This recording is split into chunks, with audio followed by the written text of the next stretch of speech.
Chers amis, bonjour. Nous arrivons dans la paracha Miketz. Cette paracha Miketz, dans laquelle on va voir que 2 années se sont écoulées depuis que Yosef était en prison et a expliqué le rêve du Sar Haophim, le responsable du pain, et du Sar Hamashkim, le sommelier de Pharaon. Le Sar Haophim a été exécuté par les Égyptiens, alors que le Sar Hamashkim, le sommelier, s'est retrouvé au palais de Pharaon. Et Yosef lui avait demandé, puisque je t'ai expliqué le rêve, s'il te plaît, souviens-toi de moi, rappelle mon bon souvenir pour que je puisse sortir de cette prison. Et donc 2 ans se sont écoulés à partir de ce moment-là, et Rashi nous dit à la fin de la paracha Vayeshev, ces 2 ans sont comme 2 années qui ont été rajoutées en réalité à l'emprisonnement de Yosef. Pourquoi? Justement parce qu'il a demandé au Sar Hamashkim, au sommelier, de se rappeler de lui. Donc Rashi nous dit, donc dernier Rashi de la paracha Vayeshev, étant donné que Yosef a fait tenir son souvenir, qu'on se rappelle de lui, en dépendant du Sar Hamashkim, du sommelier, alors il est resté 2 années de plus. Comme il est dit, on nous ramène un verset dans les Tehilim, dans les psaumes, au chapitre 40 et verset 5, Ashri à Gever, Asher Sam, Hashem Iftacho. Heureux soit l'homme qui place sa confiance en Hachem.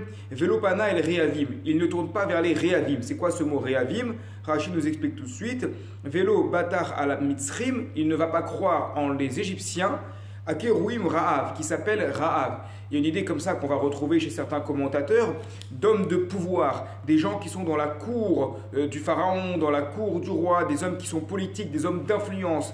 Et donc effectivement cette idée, c'est que lorsqu'on va se tourner vers des gens de pouvoir, ils vont se servir de nous uniquement lorsqu'ils ont besoin de nous et après ils vont nous laisser tomber. Et en plus de cela, lorsqu'on se tourne vers des hommes de pouvoir, ça signifie qu'on considère que ce sont des hommes de pouvoir. Or, qui est le seul ayant le pouvoir? C'est Akadosh Baruch Hu. Il y a un autre verset comme ça dans le prophète Jérémie, chapitre 17, verset 5, qui nous dit « Arur Agever, Asher Iftar Ba'adam » Maudit soit l'homme qui met sa confiance en l'homme. Alors qu'est-ce que ça veut dire? Est-ce que cela signifie qu'on ne peut demander des services à personne? Est-ce que cela signifie qu'on ne peut compter sur personne? Est-ce que cela signifie qu'il faut uniquement être individualiste? Chacun pour soi et Dieu pour tous? Non, pas du tout. La devise de la Torah n'est pas la devise des mousquetaires. Au contraire, on a besoin de hardout, on a besoin d'unité, on a besoin de pouvoir compter les uns sur les autres, on a besoin de pouvoir se faire du chesed, des actes de bonté mutuellement. Et l'amitié, Ahava, est quelque chose de fort, comme on le voit entre David et Jonathan, le fils de Shaoul. L'amitié, pouvoir compter, se rendre des services, c'est quelque chose de fort, d'important. Alors qu'est-ce qu'on veut nous dire par là? Ce qui explique le Malbim, c'est qu'il est interdit de faire trop confiance à un homme lorsqu'on place toute sa confiance en un homme. Mais si l'on sait que c'est Akadosh Baruch Hu qui fait les choses, c'est Hachem qui fait les choses, à ce moment-là, on peut effectivement, pour compter sur les autres, prendre conseil auprès des uns, prendre conseil auprès des autres, demander des services, rendre des services, parce qu'on a besoin d'avoir une vie sociale. Si on est tout seul, on est écrasé. Si on est tout seul contre le monde entier, eh bien on ne tient pas. On doit vivre avec une Kéhila, on doit vivre avec une communauté, on doit vivre avec des amis. C'est quelque chose de normal, à condition de bien savoir que même si quelqu'un va nous rendre un service, derrière c'est Akadosh Baruch Hu, et ça, il ne faut jamais le mettre de côté. En revanche, il y a des personnes envers qui on ne doit jamais compter. Et c'est ça ce que nous dit Rashi ici.